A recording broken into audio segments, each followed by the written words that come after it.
Um, well, I want to welcome everyone with 3 weeks to go.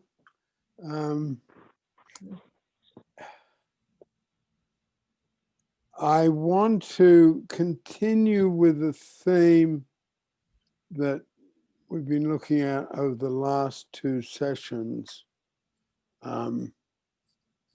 but be doing it a little, but relating it to the life forces, okay? Because... Excuse me, Peter, you just need to tilt your screen. We can only see the top of you. All right. Yeah. Okay. Yes. And the life forces is that, you might remember. And just pulling back a little bit, the thing I like to say about Pellin is it practical or it's nothing. And that, as I've filled in other ways recently, that goes sort of back right to the beginning, because the initial group of people around which I built Pellin was from the Gestalt human potential movement. It wasn't from the Vancouver Pellin people. That was simply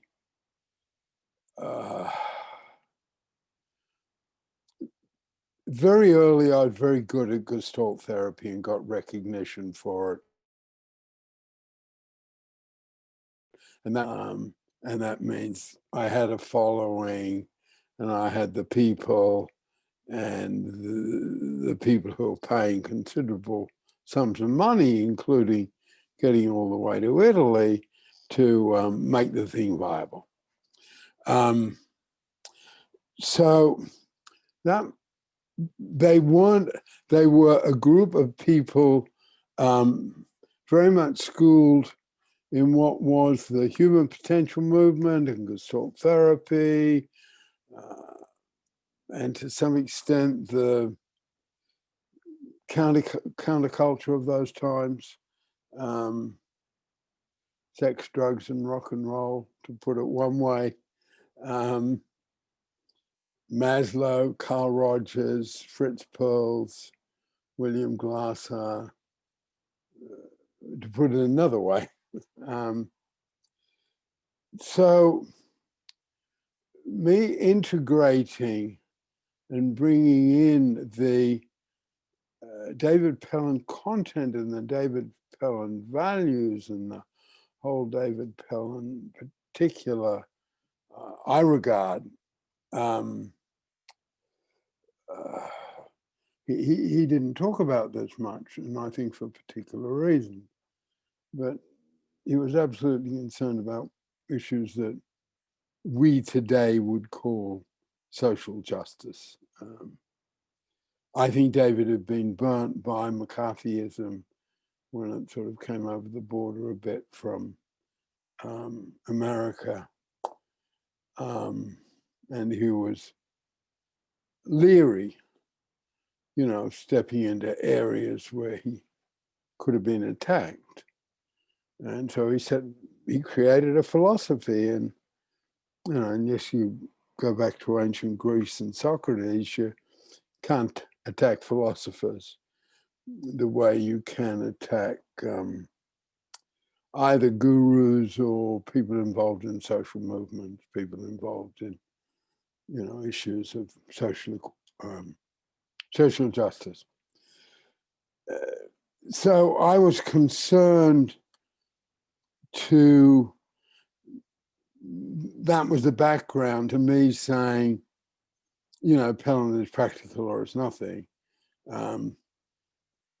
I guess as a counter to, well, as long as we have a great experience, and in Pellin terms, get very high on Gestalt therapy or other alternative therapies, it doesn't matter very much if it's not practical. And there was not evaluation in terms of hurt and purpose. There was not evaluation in terms of hurt. And as I mentioned recently, that, very much was reflected in his lone voice, being opposed to marijuana and LSD when it, swept into Vancouver as the great new and safe thing. And David said, no, this is not safe. And I've touched on that in other sessions here. So coming back, so the statement, Pellin practical or it's nothing, was very, very important to me and to Pellin and what the Pellin movement has become. What we provide is something that is practical. It has, I don't need to say it here, but in other circles, particularly as I use simple language, I do say that, it has a very strong philosophical structure and theoretical framework. But, coming down to our intention, it is to be practical and help people in a practical way. And you can see where that, in terms of what we've been discussing here, that comes down to what I'm calling time to fish, time to cut bait. So it's not just diving in and doing the most dramatic piece of therapy you can do. Pearl's had a sense of that. He had a sense when people were going for the dramatic, when it was getting into the most intense feelings we can find. And movements like primal scream in therapy and Rolfing in physiotherapy, a form of physiotherapy and massage, therapeutic massage that's extraordinarily painful. There's a whole lot of the intensity of the experience was what's important. And, the intense therapeutic experience must be something of great value. And here's David coming along and saying, what did you do today? And so it was my job to sort of mesh these things, because there was a place where Gestalt therapy had and still has the ability to change lives in a way that David's work didn't quite. His was a different place in the great scheme of things. His place in the great scheme of things was a philosopher. He was right. Was a deep, deep, deep thinker. And my work working with criminals and their families gave me a really strong sense that, just the same as the movement for social justice do, where's the practicality in this? And from day one, we called the Pellin program in Italy a life-changing holiday or a life-changing program. And we've stuck by that, and we've proved it. It does. But the part of that was life-changing. I think we'd all agree, those of us who were close in, was the Gestalt work. So we put I put the two together. I put David and Fritz together. Essentially, that's what I did. Then that's where I come in to the question of, time to fish and time to cut bait. There's time to go deeply into our therapy. There are times even to get very high on it. It's a very by definition, it's a very emotional experience. If I am doing what we call deep facing, and deep chair work in Gestalt terms, long-term analysis in Freudian terms, that's fishing. That's fishing. But there are other times when it's time to sort of cut bait, sit back and reflect. And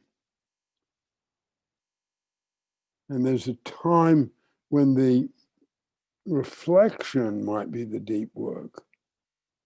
And, actually going out and catching the run of salmon and bringing them in, that's almost a practicality. I like the statement, the cliche statement, time to fish and time to cut bait, because it also reflects the pendulum. This fishing is the sort of swings of the pendulum. Cutting bait is the middle, it's the calm. So as we've been looking at it here, particularly in the context of the 6 levels of working in contribution training, where we start from the positive and move through different stages and awareness of where our hurt lies, and then small behavior changes which achieve goodwill. Goodwill is the willingness and to consider the possibility of change, and we don't always have it. And then the deep facing is the is the hard work, the most painful work, and it is often the deep facing is that which changes our lives, and it's not easy, it's not comfortable.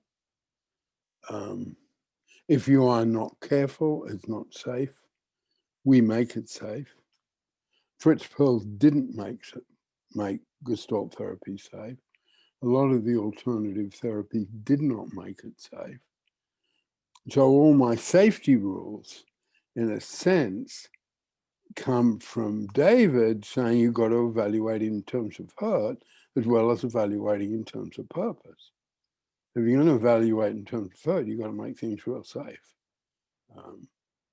And as I said, which is a bit boastful, I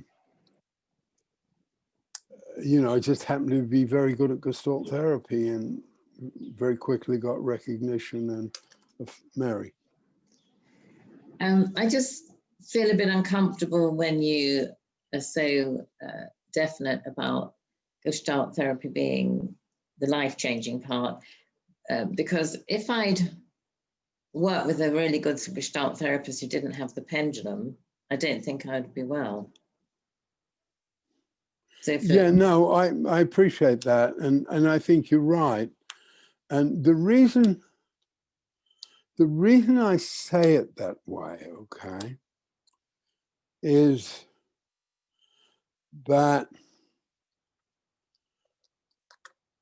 I do think that it is often the chair work that enables people to realize how I'll slow down a bit because I want to put it in our terms. I think the chair work enables people to realize where their resistance to nourishing change is, okay? And the way we've got transparency built in, which is my contribution, because both David Pellin and Fritz Perls would not have touched transparency, the way we use it.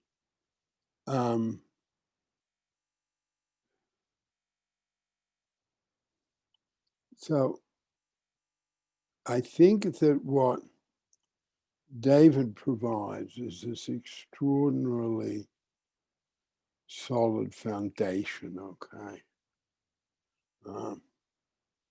And it's a foundation that, you know, I've been touching here on how it's the safety side of it. But, you know, there's the whole other side of David's work that's about purpose. And then my development of that into contribution from hurt, you know, and that's really reaching out into the world and having our dreams, doing anything, really having our dreams, and being able to plug in to very, very vibrant things that are happening in our time. You know, we never have to say, well, I got to do my therapy first. You know, we've got, you know, purpose, feelings of accomplishment, authority, contribution for the whole expansive part of the work, okay? But Peter, yeah. I just wanted, before you go too far away from the chair work, I just wanted to add that I fantasized a different answer, which I think is also true about Gestalt chair work, that you suddenly meet a part of yourself you haven't seen before, like the very first piece of work I've described here a couple of times, where you helped me get in that calm that I didn't even know existed in me. And for me, it gives me the courage to make the difficult change, because, you know, I've sat in the other chair and I thought, oh, I feel really soft and gentle, or I've sat in the other chair and I thought, oh, maybe I can get clear about that, or just some feeling state that was unfamiliar that gave me hope for who I could become. There's the other side of resistance to change. It's a different kind of facing. What I'm struggling with here is, which is always the case for me, and I need those around me to have some patience, because I sort of have a long-winded way of getting at something fairly straightforward and simple, okay? Because, you know, the sort of statement about Pellin that we have these days is really simple. You know, the best way to heal is to contribute. The best way to learn is to teach. So I'm struggling with something that's like, without David, Fritz Perls' work, Gestalt Therapy, had a narrowness and a lack of safety to it, okay? Without Fritz, without Gestalt, David's work can be something of a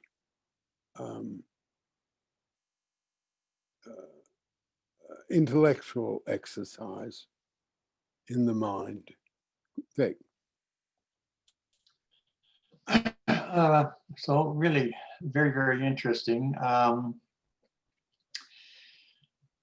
So I looked at Gestalt a long time ago, so I can't remember something. So I'm presuming that chair work in Gestalt, and I just forgive me for just pulling words out of the air for myself, is like pulling off the persona, getting in touch with the part of yourself that you don't acknowledge, and self-identity and things like that. Is that more or less, is that part of it? That's part of it. Very Okay. much that's part of it. Not all of it, but part Okay. of it. So what I'm hearing then, and again, correct me if I'm wrong, is that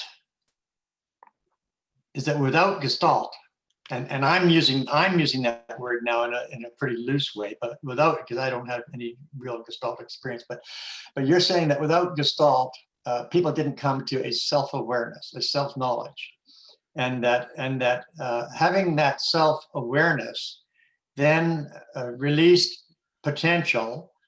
And again, this is the human potential, release potential, so that you could then get to work on building a better life. And that's where Pellin comes in. That's kind of what you're saying. Is that correct? Yeah. I think because what we call Pellin chair work, Fritz called hot seat work. Yeah. So the only thing, the only part that I don't know if I should use the word disagree with you or not, but the only part that I wonder about is this: is that David, and it's in his lectures and it's in my essay, and I saw it, and I know that Peter, that you did, is David talked a lot about, well, not a lot about, but he reserved his final lectures after all the buildup on pendulum and authority, contribution, communication. Then he talked about awareness, and there's no question in my mind that a depth of awareness and a quality of awareness was a major part of what David Pellin was all about. And so I'm just trying to understand this a better. When you say that without Gestalt, Pellin's work maybe would have lacked depth, maybe that's not what you're saying. I don't know. No, I'm wondering, okay, then I misunderstood. But so what I'm wondering is, should we be bringing this subject of awareness on to bear on what's being discussed? And I'm just trying to find my way with this. Yeah, I think part of it is the different things you and I took from David, because I didn't see the lectures in the same way as you did at building up to awareness. Okay, and this has come out in other times in my career, where, and I think that's just natural. Not everyone takes away from Shakespeare or Moby Dick or Martin Luther King, or Winston Churchill. People take different things from it. So that I don't feel in any way that's a sort of competition. But and this has been very, wouldn't mind taking a bit of time here, but I know this is for me, that the bit I feel that I've added to David and to Fritz, and the place I come from, and because I come from it, it's sort of very, very much in Pellin,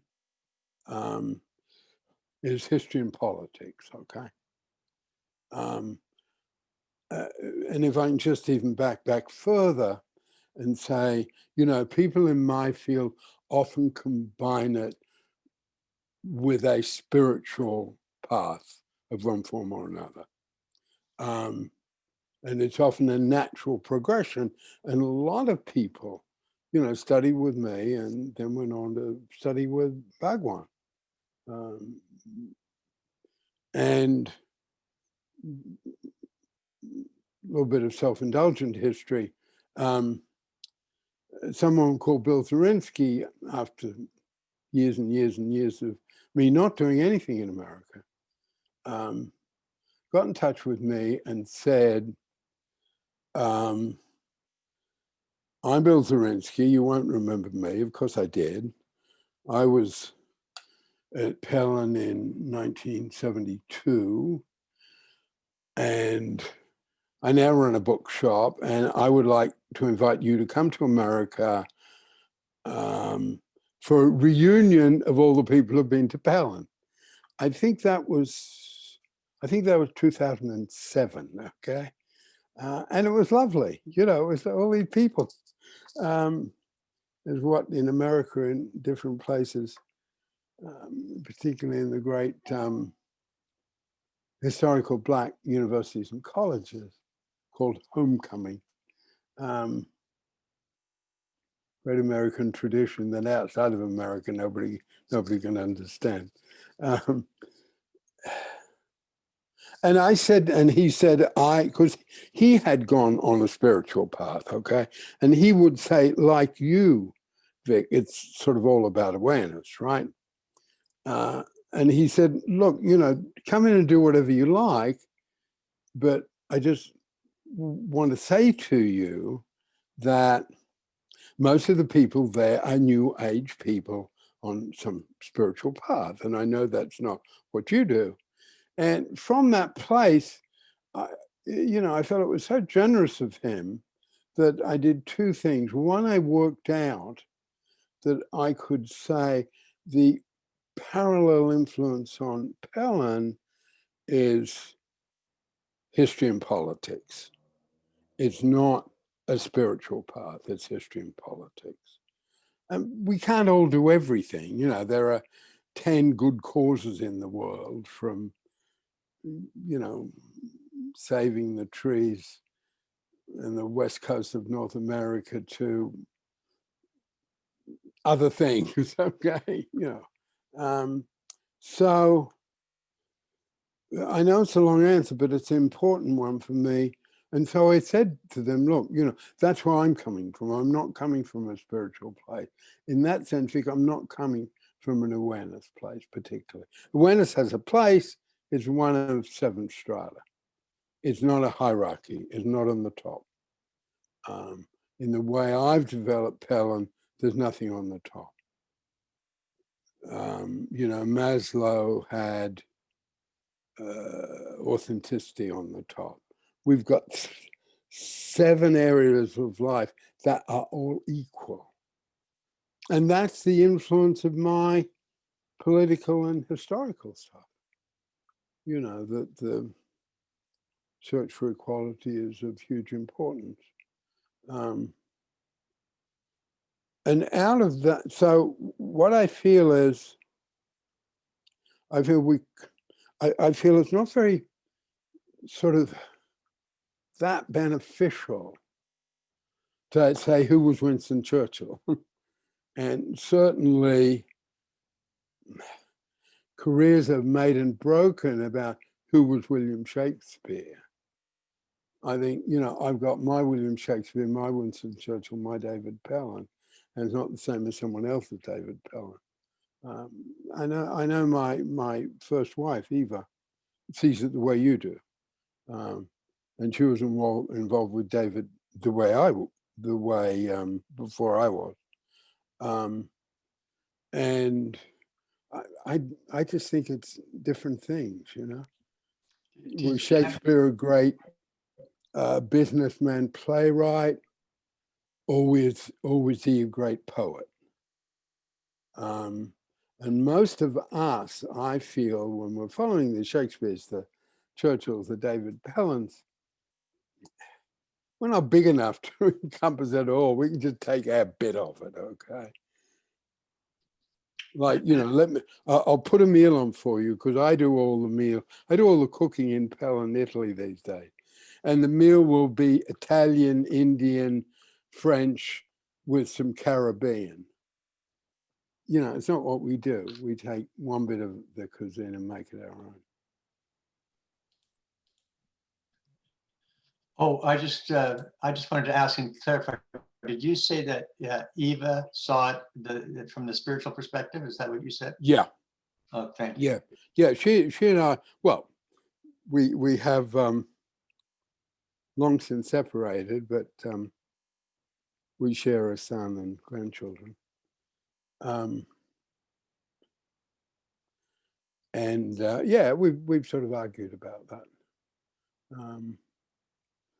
And you know, I think it's, you know, I think it's, you know, was Shakespeare a great poet, or was he a great producer of plays? And you don't find many people who do both those careers. And this is where I come. I guess I would say, because I feel one of his absolute points of stunning originality and clarity, incomparably so in my view, was, I'm sorry it's so scrappy, but that diagram. You know, we've only got a little bit of the truth about anything, and I guess I would say we've only got a little bit of the truth about David Pellin. Okay, because he said that. No, he said, how did he say it? Okay, who can tell me the whole truth about this piece of chalk? Okay, you can't tell me the whole truth about the piece of chalk. You can't tell me the whole truth about one human being. And I just go back to that over and over and over again. Because what I feel, and this is important, particularly, you know, those of you who, I will insist, go ahead with Pellin studies. You know, I repeat this over and over again, because what I like about it is it enables me to be passionate about something. Same thing about language. Simple language is better than professional language. You know, that's extraordinarily unpopular. But I can get passionate about it because I'm saying this is just my take on the use of words in the helping professions. Other people will have theirs. But we do need, I think, the room. I guess it's about sort of authority and purpose. Mary, you might like to come in. You know, we do need the room to be passionate about something, right? But, you know, the difference, say a difference between whether awareness with sort of the top of a pyramid for David Pellin, which is one of 7, that's a pretty big debate. But people have big debates about, you know, I can't come up with examples, but, you know, very complicated things in physics, you know. But I feel that diagram means you can be passionate. Yeah, I know what it is. You can be passionate without being a know-it-all about it. Yeah, I was going to say, you said you might want to come in, Mary. I mean, that's what I like about the truth line. And just a bit of transparency here, I shared my little article in the newsletter with Peter because I wasn't quite sure if I'd got the sense of what he meant by fish and cut bait.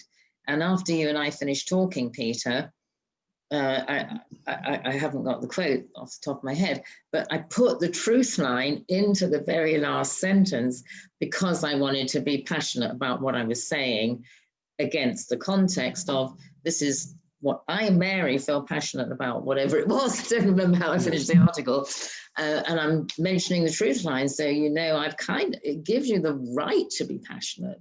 You know, like we're not saying to Vic, don't feel that about David Pellin. No. We're saying that's your truth line about David Pellin, and we respect that and we honor that. And you created big change in your life without the Gestalt bit from what you say about yourself. So it's not like a challenge or someone can be right. That's the beauty of the truth line. It really fits with a passion about equality because it's saying my truth I'm passionate about isn't any better than your truth that you're passionate about. But in this home of Pellin as molded by Peter and his contribution. That's a fusion of David Pellin's work and Gestalt. Then in this home, awareness is one of the 7 strata and very important along with other things, just to keep that particular 2 bits of people's truth going. And, you know, I think we've all got sort of intellectual sort of constructs, or it's not a good way to put it, sorry, but we've all got the things that are really, really, really important to us, okay? And they're going to be affected by our history. You know, they're going to be affected by all the memory links we've got. And so they'll be different, you know. And, you know, I guess I'd say, you know, no one's got the whole truth about David Pellin. No one's got the whole truth about Peter Fleming. I don't have the whole truth about someone I'm working with. Now, that is a very different approach to anything that psychiatry, psychology, psychotherapy. That's a very, very different approach. And it was a bit when he won me over, you know, because as I've said here before, you know, all these big names would come through Vancouver because it's such a wonderful city, and they would have conferences there. And having met all these giants in the field, Maslow, Rogers, Pearls, Glasser, he was this guy in this scruffy little storefront saying, and, you know, I respect my sort of, you know, my intellectual pursuits, saying something to me that was way more sophisticated than anything I'd ever heard. I had heard the same thing, and you do get the same thing. You know, scientists working on the top level, I think, come from that same place. Someone said of one of those top American, you know, scientific think tanks. And a journalist went in there, and these are the top scientists in the world. And he's saying, I have never met so many people who said, I don't know. Okay. And you tend not to get that in my field of work. Anyway, coming back a bit quickly to the life forces, and when it's a time to go deeply into therapy, when it's a time to pursue more practical things, or in terms of this discussion, when is it time to really, really, really study the David Pellin material, the Pellin tools, and when is it a time to really, really, really do Gestalt chair work? We find ways to combine them, but at times it's one or the other. If someone's a bit vulnerable, having a hard time, having gone through a bereavement, in our day and age now, you know, someone who just can't cope, say someone who cannot cope with COVID, okay? It's just getting on top of them. It's the worst thing that's ever happened to them. And they've gone through some loss. I mean, my word, I absolutely believe that is the time to study David Pellin and just do a little bit of Gestalt work so someone's not kidding themselves there's not work to do there, but not very much.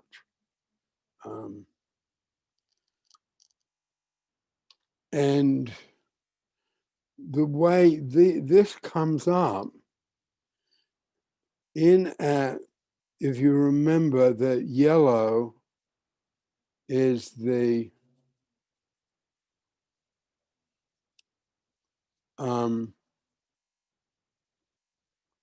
The yellow is the caring life force. The caring life force, in terms of stuff we've been talking about now, it's the Gestalt work in a rough way. It's going into our emotions. It's a motivating force that motivates people to go into work like mine. You know, general practitioners, psychiatrists, nurses, primary school teachers. You know, they will be motivated by their caring life force, which is the need to be cared for and to be caring. And within the caring life force, we will be particularly prone, as people knows, to feel rejected. What I call the caring life force, David called rejectiveness.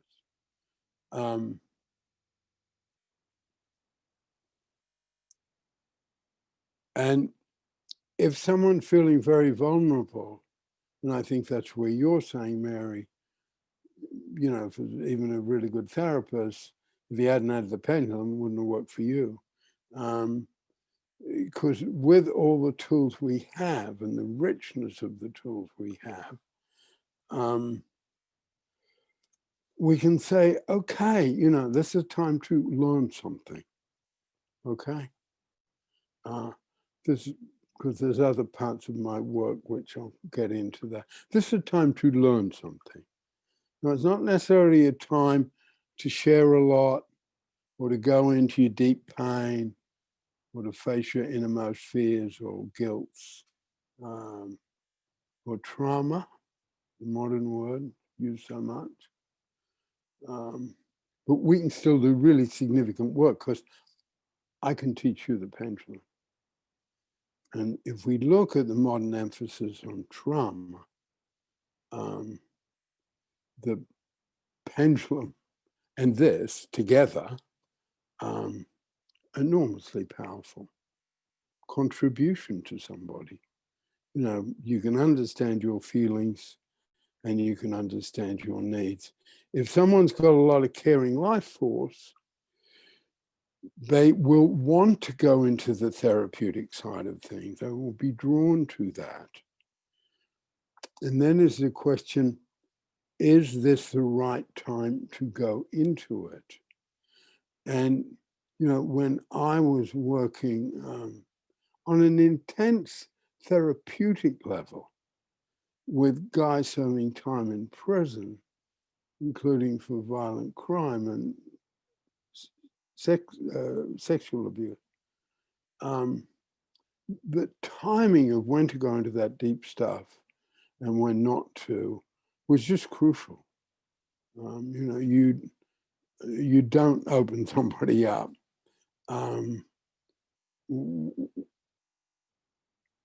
just because you're good at doing it, okay?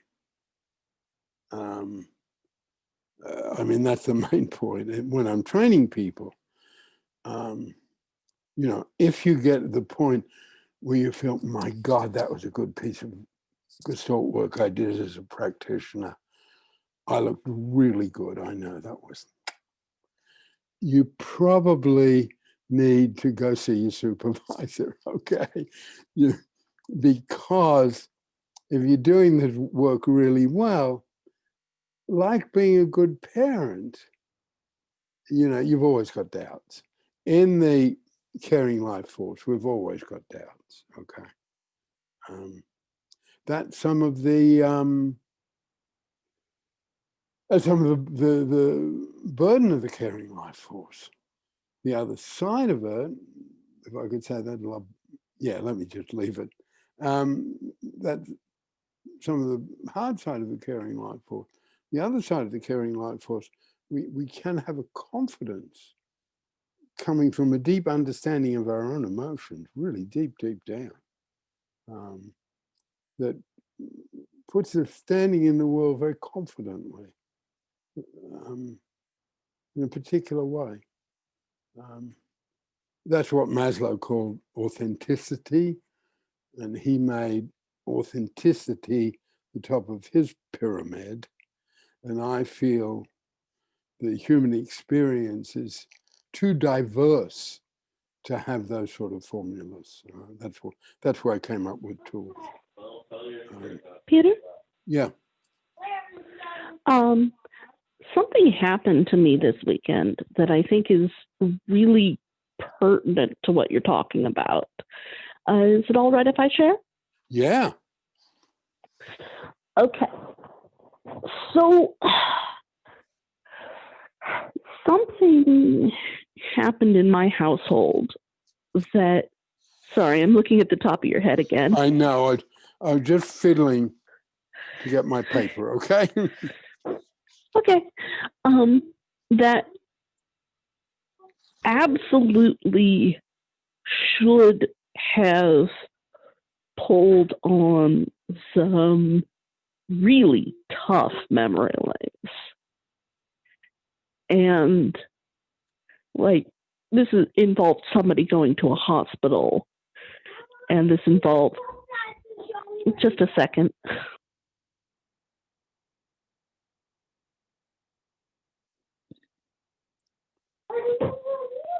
Sorry about that. Not at all. We've got a very long, very long history in Pellin, but the kids come first.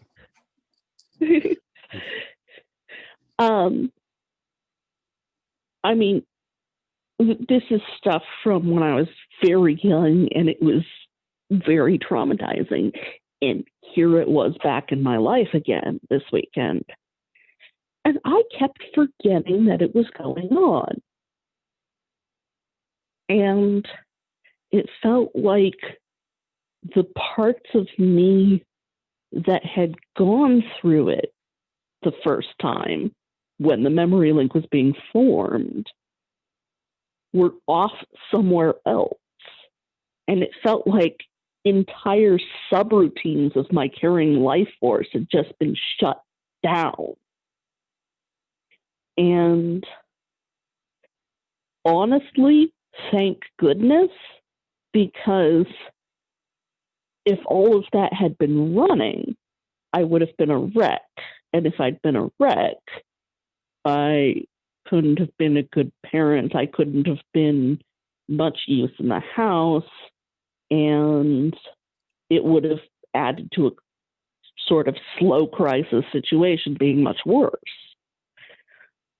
But it's the first time that really happened to me that way with this particular thing. Like in the past, it wrecked me every time it happened. And it's just very interesting that we're talking about, when to go into like facing the hurt and when not to, when this very weekend, it's like my body made that decision for me, and it made a different decision from what it's made in the past. And it was more effective to my purpose. So that was it. Yeah, that we talked about that a bit last time when we talked about one of the big issues in this is evaluating how close we need to be to our emotions. And this is another place where, way back then, because it's interesting to think of, because as I look back on it, and no one has the whole truth and all of that, Fritz Perls was really opposed to my stuff with David. Oh, there goes Peter with his elephant shit and mind fucking. They were words he used for cognitive and intellectual material because he was so full of that he wanted to chuck it out with chucking out Freud. That was a whole lot of memory links on his side, okay? But he was opposed to my stuff with David. David wasn't in any way opposed with my stuff with Fritz, okay? But what David had around that was, how close should we be to our emotions? You know, should we be right up against them? Or will that be hurtful and we need to be more distant? And in Gestalt terms, the closer you can get to them, the better, always, okay? And that's simply not true. And that was, you know, my seminal, you know, his seminal, Fels's seminal population. Yeah, Mary. Sorry, I never want to interrupt what you're actually saying, but I can had get back to it. Okay, I had a similar experience to Elizabeth, and I, you know, because trauma people will say because it's triggered in the body, you don't have any way of getting through it without it taking over. And I believe, and kind of kudos to you, Elizabeth, because you haven't learnt the pendulum for as long as I have and practiced it for as long as I have. But I believe that with long-term practice of the pendulum, there's like a conscious control sometimes that comes in when you say, oh, I know I am very high and I am going to calm down. And when it is a very deep memory link, that you don't have kind of conscious control over the memory link or even the awareness of the state you're in, I've found that sometimes something to do with really knowing the pendulum clicks in and there's a sort of separation from the emotional experience. And my example this weekend was I had two really, really difficult communication things happen. With people opposed in one situation, they're both saying their way to do it was right, and then just difficult communications with my as was business partner, and they were crisising at the same time, and I could feel in the background of my mind, like in another chair, if you like, another chair couldn't cope at all and was going absolutely crazy. And later it was like a whisper, like, I can't cope with this at all, I can't cope with this at all. But that wasn't what I was feeling and acting strongly. I sought some outside help, which was actually Cynthia.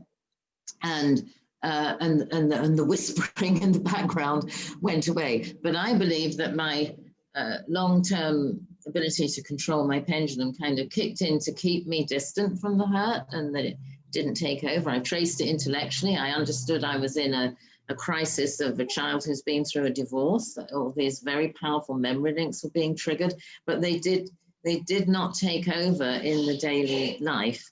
I was uncomfortable and I sought help, but they didn't take over in the way that Elizabeth's describing hers didn't take over. And I've told the story at some length because I think it's some aspect of pendulum work that, you know, I just think that intuitively that. So I that's it, I guess. Yeah, no, it's these are huge issues. Okay, really huge issues. Because I don't know if you want to come in, Nikki, in a minute, but one of the things we say in Pellin, which is pretty demanding, you know, to use a modern word, pretty challenging, and that is, has someone done their work? Okay, we the three of us, me, Mary, Nikki, we sort of say that all the time. Well, have you done your work? And you know, sometimes it's in snarky anger. You know, you done your fucking work or not. You know, it's not always sort of professionally balanced. But we say it. We say, you know, have we? Is that my work to do? Have we done our work? And that's the Gestalt bit. And I don't know how we take this forward, but you know, at my time of life, I sort of don't want to back off the big statements, but had Fritz done his work? Had David done his work? Had Freud done his work? I think we bring in something new. Now, in that newness, I would draw on the seventh strata, which is awareness.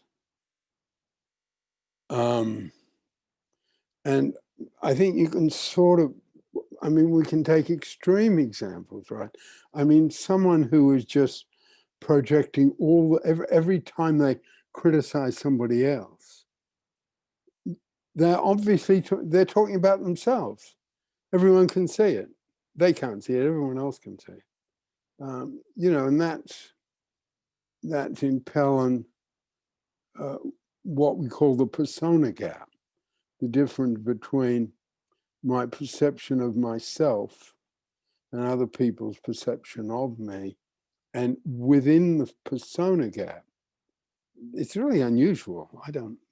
I haven't finished my work on this. But within that difference, which just sort of seems mundane, almost always lie the issues we need to work on. Now, you know, Fritz Perls came up with the word work. Instead of therapy, he used the word work. Instead of patient or client, he used the word worker. And I guess and we've done that, and at times it's simply more convenient to talk in the conventional way, you know, patients, clients, therapy. But if we're really coming from the spirit of Fritz, you know, he would say, it is your work to do. But the combination we have between the two is pretty amazing. And I want to try and not completely lose my thread about the life forces, because in the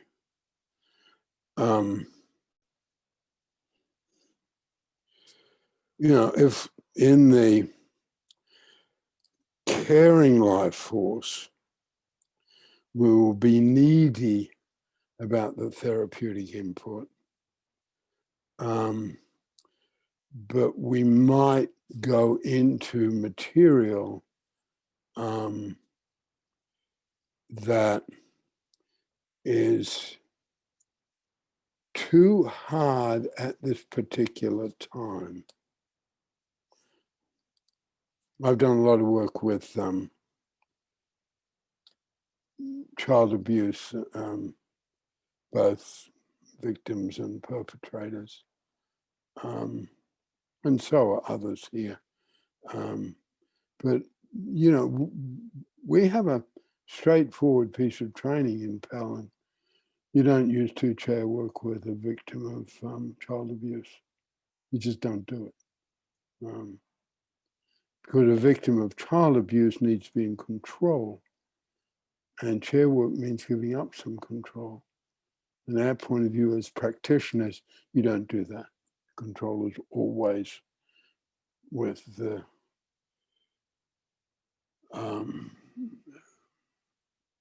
victim and survivor of those particular bits of human evil.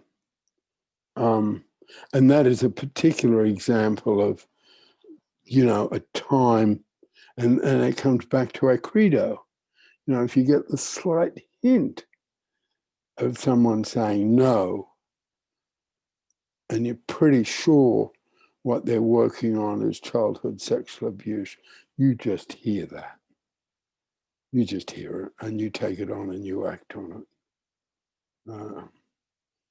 Yeah, and just to give you a feel for the work, because what we're saying there is either I'll have another time to work with this person, so I don't need to do it now, or I won't have another time to work with this person, so I shouldn't be doing it now. And that's where we can come in. We can teach somebody the pendulum. We can teach somebody even purpose. You know, just bringing purpose right bang in, right quickly. But at times it is not a time to go into the deep therapeutic issues.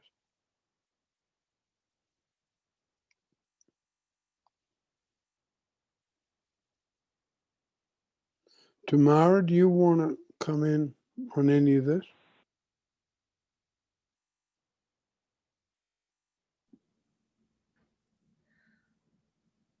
I was just I was just in a reverie there about the hurt, the caring hurt. And Yeah. yeah, something I was having a bit of an epiphany about, something that has dogged me for a long time with my mother, which was the need for me to care for her, and feeling rejected in my ability to be a good daughter in the way that I had set out to be as an adult, because I had a breakdown and was not all right myself. So I kind of failed in being able to get my own needs met, which is to feel good about myself as somebody who was identified with caring for my mother, but needing care instead, which was, and it has been infuriating and humiliating to ask for help from the helping profession, and I'm in it, but to really have gone through this now with that, what does not work, which is to administer health to, How do you mean by that? that you have there's like this hygienic feeling now about, that if you're a provider of mental health, that you don't do, because you're in the clear, you're healthy, and you see people who have diagnoses and you administer, God help us all, to them, to get some kind of measurable, quantifiable ideas about, how we know that you're restored to health again. And in addition to being really fucking shallow and boring, it's dehumanizing. And I could see that depending on how somebody worked, they were getting their ego stroked. If, CBT was working, then they felt effective as a practitioner. And if, psychoanalysis worked, then they would get their ego stroked as a practitioner, but I wasn't getting better. I had a problem that they weren't able to see immediate results. And I could see that I was starting to fail their hurt need to care. But now I'm seeing my place in that as well. With this is very tricky, the caring of course, it's a very tricky one. And I thought it was brilliant for you to point out that unless we recognize that that the client is giving us the opportunity to heal and make a contribution and to heal in that way ourselves, that we're lying to ourselves and that we're going to be in a whole lot of trouble. That's all the map. No, not at all. No, they were the issues that I wrestled with before I met Dave Pellin and Fritz Perls. I was wrestling, and I'm still wrestling with them today because, just in terms of this sort of simple thing, time to fish and time to cut bait, time to dive into the heavy work I've got to do, which is sort of there. You know, even at my age, I've got stuff to work on. You know, 4 broken marriages and not a published book on the shelf. Just off the top of my head, okay? So, you know, and the whole sort of ethos, and that's why, you know, it wasn't a direct influence, but the sort of backup I felt when I started studying AA so deeply, okay? Mhm. And it was just like tick, tick, tick. Yeah. And like, you know, and I say it, I haven't said it for a while. I'm not sure I've even said, I'm sure I've said it on the forum, but in other places, I say it very quickly. You know, the most important statement to me personally, I'm not saying this is not so much a Pellin thing, it's my personal, most important statement to me personally was, I'm Bill, I'm an alcoholic. He didn't say, I'm Bill, the founder of this amazing organization. He said, I'm Bill, I'm an alcoholic. And I think that puts us, you know, well, and all my time in Southern Italy, I'm not, you know, religious, as I've said, and I'm not a Catholic, but all my time in Southern Italy, you know, we're all sinners. Right. You know, we're all sinners. And Booba, you know, I vow. Mm-hmm. Yeah. And so the things you'll bring up now, yeah, they're relevant. They're very relevant. And we've all got to do our work. Do you want to come in, Nikki, on that thing?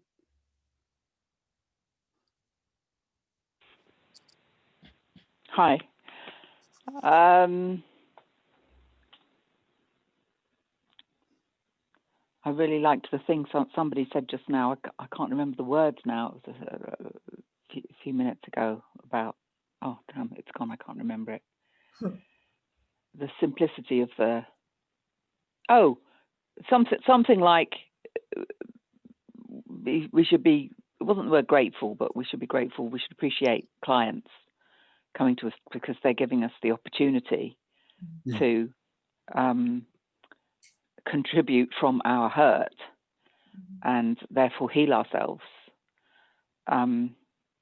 It's such a clear thing, and it's just completely astonishing that that's not the norm in the culture. That's not the normal perception at all culturally. It's kind of crackers that it isn't, that people are considered, I'm the professional, so I know. And there's no thought of, well, they should do their work. Well, how can you expect to contribute to somebody if you're not doing your work on what gets brought up for you? And that's known throughout social work. I mean, I don't, it's not necessarily done terribly thoroughly from what I know of clients' experiences, but that is certainly something that is known throughout social work, that the social worker should do their work on what gets triggered for them, and that's what supervision is all about.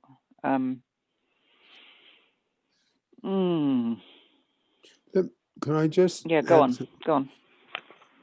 Just holding this up, you know, with the red Nikki, you know, performance life force sort of dominating, it tends to be the case that as you go up the hierarchy of the helping professions, there is less and less need or perceived need to be transparent. That would be like in politics, as someone got to higher positions, they could be less accountable. It's bonkers. Victor. Yeah, you know, everything that's just been said in the last little while is so important. Coming back to what I just want to make the point that what Tamara said, and this harks back to everything that has been said, Mary Elizabeth and Peter and Cynthia, everybody, and Nikki. But Tamara really sort of encapsulated it. And I would take, and that was all in reference to therapeutic, models. And you can take everything that was said there and you can apply it to spiritual. And what I mean by spiritual now, I mean ecclesiastical organizations. I mean churches. You can apply it there. When people have, and I'm not against this, claiming spiritual authority, but when they have that, and then you have, whether it's parishioners or whatever members, are at the behest of the person who has that authority, right? It's the same kind of thing that goes on, right? Confessions, whatever, right? It's the same kind of thing. And so there's this problem of people, and I'm not cantankerous, rebellious, or an authority, and really neither was David. But there's this issue of, if people haven't done their work, or let's put it this way, they're not even engaged in doing their work, and then they're in a position of trying to heal somebody else, whether it's therapy or churches or whatever, you've got a big problem on your hands, right? And I think that is what everyone has been saying here. And the interesting thing here, the paradox here, and I won't keep blabbing, but the paradox here is, we're saying David was the source of this safety, and yet he was the person who hammered away at you, who projected this power. Listen to me, right? I've got something, and everybody did. I mean, it was startling, and so somehow he combined the caring with the performance in a way that was almost electrifying, and it was definitely, as Peter has said, it was definitely a contrary to the authoritative hierarchical, whether it is therapy, I'm a therapist with letters after my name, or I'm a priest, or I'm a, whatever, Mormon elder, whatever, it doesn't really matter. And there's this guy sitting on a cushion on 4th Avenue, and as electrifying, and as Peter said, was, so startlingly profound. So everything that Tamara said and others said can be applied also in the other fields that this goes on. And your suggestion that when you go up higher up in the hierarchy, higher up in the, in those social hierarchies, there's a less need, or transparency is not as valued. That is a tragedy. It's not, and that's where I bring in, the history political side. Yeah. Because fundamental to how Pellin developed is a study of the therapeutic relationship in terms of Lord Acton's statement, power tends to corrupt, and absolute power tends to corrupt absolutely. And my experience, I'm not, I don't know church people, I'd speculate there. I know that's not completely true, of course, of clients. But certainly in the helping professions, and I've heard people say it, well, I'm a Gestalt therapist, so that doesn't apply to me. It's like, so I'm a Gestalt therapist, so I'm of a different breed. I can't have children with you, okay? I mean, we're not, in our field, we're as prone to human temptations as anybody else. And of course, that applies to the tragic, well, it applies tragically to the therapeutic field, and it applies tragically, as we all know, more direly and in the media. Sorry, I'm stumbling because evil is so bad. Applies so much in the Catholic Church. Father John wouldn't have done anything like that. He's Father John. No, Father John was an sexual abuser of children. So that's where we come down, and maybe for another time, Nikki, how we're saying everybody's got their work to do. It doesn't matter. And it might, it might be the case that the more power and responsibility you have, the more work you need to do. And To get make things through.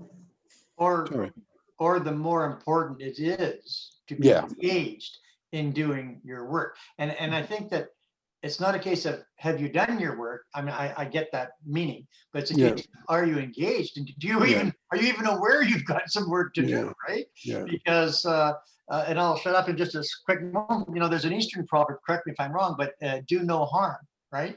I think it's an Eastern proverb, do no harm. And everybody who's in a position of authority in all of these areas should have that proverb, you know, as tucked in their shirt, do no harm, right? So they're Yeah, and do no harm is absolutely built into our safety rules. You know, the first priority is safety, the second priority is safety, the third priority is safety. The fourth priority, if someone gets something out of it, great. But that's just simply, and if I'm not doing my work and I'm holding positions of power, I cannot guarantee that I won't do harm. And that's where I think and if you bring it into, well, you know, leaving my two esteemed teachers aside for a moment, you know, Freud was an addict, smoking cigars. cocaine too. Yeah, I didn't know that. Oh, yeah. And you know, he had lung cancer. He had all sorts of, throat cancer. Had all sorts of stuff going wrong for him. But it didn't come out, and there would almost be a statement, well, it shouldn't come out. I mean, a significant school in London training psychoanalytical practitioners, particularly in art therapy. Someone who comes to these forums, they almost want to sort of chuck this person off because they were seeing me. They were also studying with me. And he was the guy who had pictures of his children on the mantelpiece. You had to be that opaque, okay? So, you know, Mary. Yeah. We need to finish a bit. Yeah. You go first in finishing up. Okay. As well as what you want to say. Sure. So I'm Mary in Rosary to Beach. And what I wanted to say was I'm very curious about fish and cut bait in relation to the life forces we haven't covered, because we've covered caring life force in relation to fish and cut bait. I hope maybe we can do that next time. But I was going to say this awareness of looking at your own stuff, which doesn't even exist universally inside the caring life force and the helping professions, doesn't on the whole exist inside the business world and the corporate world. And for those of you who don't know, Peter had there's been ongoing work on a project that's called Extra Edge, which is really about saying to business people, if you look at your persona gap and you do some of this kind of work we're talking about, you're going to be a much better business person and also run a much better company. And with this complete breakdown with the person who was my former business partner, one way of looking at it is she can only evaluate in terms of purpose and has no evaluation in terms of hurt. And another way of looking at it is that her worldview does not incorporate that there's any necessity to look at herself. Yeah. And that's led to an absolute irretrievable, complete breakdown after a 3-year relationship, because she couldn't let in that there might be some value in listening to me, and not even just listening to me in terms of her changing and helping herself, but she couldn't let in an iota of the really deep hurt she was causing me. And we were genuine friends, and it's irretrievably broken down because this do your own work isn't partial ethos inside the caring professions, and I don't think it exists in the material life force or the performance life force. And so I hope we'll look at that, because I think it's an incredibly interesting subject that we didn't have time to cover because of the other conversations. Okay, I'll go next. Yeah, we will look at that. And it's interesting because it's also in common sense. Some people know you got to do this. I mean, even before he was, I think I'm right, before he was a senator, you know, Barack went public. Dreams of my father. True. You know, going into real memory links there. Anyway, I'm Peter. I'm in Norfolk in England. Vic? Yeah, I'm Vic in Abbotsford, British Columbia. This has been, again, it's really, really interesting, and I'm grateful for everybody's contribution. I think it's important, and I'm grateful for it. Look forward to coming back again when I can. Thanks very much. Okay. Staying on the West Coast, Tamara?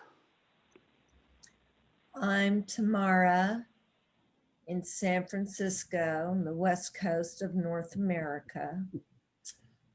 And I voted yesterday. That's to make your day, Peter. Elizabeth? Hi, I'm Elizabeth from Eugene, Oregon. This has been interesting. Cynthia? I'm Cynthia. I'm in Kankakee, Illinois, and this has been interesting. And actually, it's made me think about something, you know, in terms of, well, actually, two things I just wanted to bring up because one, all the stuff that you're telling me that I'm hearing about therapists and stuff like that, and the helping professions, I'm like, really? Well, that explains why things have been the way they are, you know, and oh gosh, I didn't know that was like that. Because, you know, as an astrologer and bringing that in, you have to look at your stuff because that's how you learn to work it. I mean, you look the books, but you're the best person to look at. So, you know, you have to, you pretty much have to look at your own chart because you can kind of, that's part of how you learn how things work. And I'm also thinking though of kind of in sort of the value, it's more of a material life force, but there's a joke among astrologers talking about the therapeutic blaming of planets, and that me and I say, I like that. Yeah, I really like that. Thank you. But I can see though in Pellin terms, it's a way to pull you back a little bit from your hurt. You know, you can. But anyway, so I wanted to leave with that. Thank you so much. Thank you. Nikki, finishing up. Nikki, I'm in Wimbledon, London, and I wanted to link together the sort of last thing that Peter said about some people just know that you have to do your work, like Obama, the example, and then some people, like the person Mary was talking about, do not know, do not want to know, will just never have it, would rather die and will die before ever accepting it. And for those of us who do, you know, those people create an opportunity when we bump into them, those of us who do our work, for us to do a lot of work on ourselves because we're the only person in the relationship who is. But eventually the relationship has to end because it's you're sort of not dealing with a person in the end, are you? That's what I've found with people like that you're just like, well, this is a brick wall, this is useless. Yeah. So that's my remark. Okay, well, thank you. We will stay on this topic for a while, and Which, can I just say, Peter, will be next Sunday. Yeah. So Mary and Nikki next Wednesday. Yep. And I'll be here if anyone wants before the Pellin team reconvene for our business meeting. Okay. Bye. Thank you Thank you, for everybody. coming. Thank you very much, Bye-bye. everyone. Thank you. Bye bye. Bye. Bye. I will remember to stop.